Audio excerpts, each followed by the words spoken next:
In this video, I'm going to show you how to fix the issue when Apple Pay payment method declined on subscription.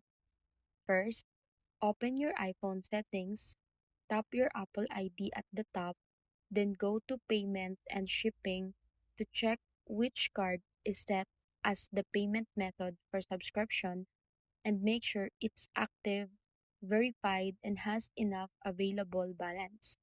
Next, review and update your billing address so it exactly matches what your bank or card issuer has on file, since even small differences can cause subscription payments to be declined. If your card was recently replaced, expired, or reissued, remove the old card and add the new one to Apple Pay.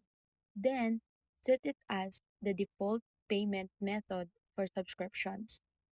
Restart your device and make sure it's updated to the latest iOS version to rule out software related issues.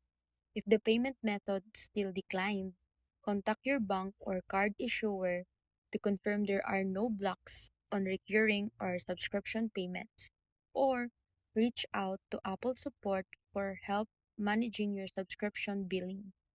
So that's it.